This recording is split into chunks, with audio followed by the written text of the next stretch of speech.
Good evening, everybody. You might notice that I have my video on this time. It's because I got a new computer. So hopefully things go a lot more smoothly on my end. I guess you haven't seen the recording difficulties. But let's get started.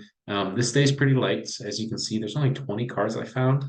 And so I just want to preface this video that yeah, not a lot of cards, but today's lectures, some of them were like a big picture, or applying a lot of the anatomy and pathways that we knew previously. So hopefully the enormous amount of anatomy cards that I have given to you so far has been helpful. That today was pretty easy, and at least knowing anatomy, you just have to apply some other concepts for that.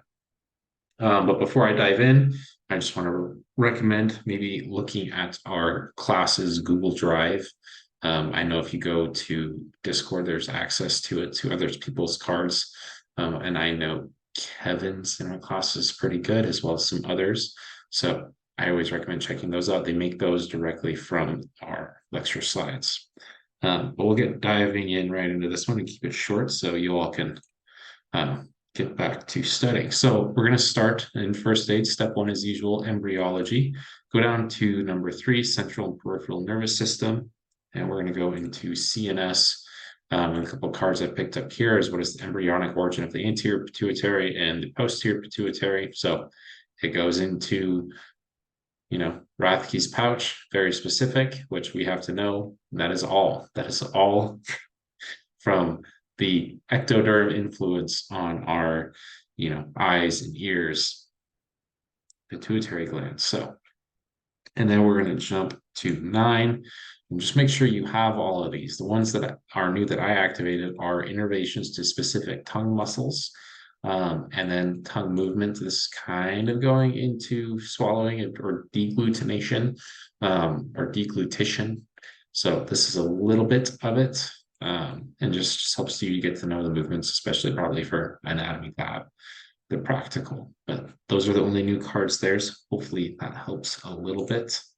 And then we're going to jump into anatomy and physiology.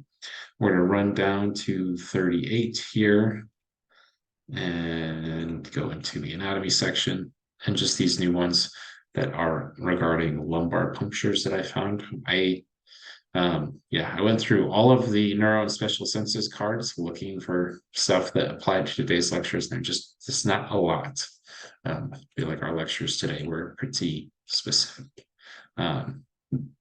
So make sure you grab those. And then I wanted you all to know, in case I didn't touch this in a previous video, there's a dermatome section. So 43 in neuro A and P, there's dermatomes. So if you do not know your dermatomes yet, I'd consider picking these up. I think the good ones to grab are starting here at what dermatome is the kneecaps, and then you can sift through the rest here and pick up the ones you need. That might come in handy for the sensations for CMNR if you do not know them very well.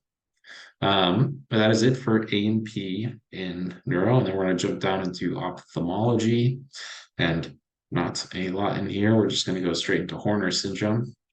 I recommend getting all these. This goes over the sympathetic pathway that Dr. Scott went through. So I don't know if he referred to it as the hypothalamus-spinal tract, but that's the sympathetic tract that arises, and it's all the same. And then symptoms, I just grabbed these ones here because I know it only touches, excuse me, it touches on one slide for Horner syndrome in the PowerPoint. But if you know Horner syndrome, you can assess the different innervations, I feel like, of where those sympathetic nerves are going, and then also what the sympathetic innervations are doing, like what do they control, as well as, if that's what they control, then you also know the parasympathetics by conjunction. And then these should already be activated in these other sections just from your previous cards.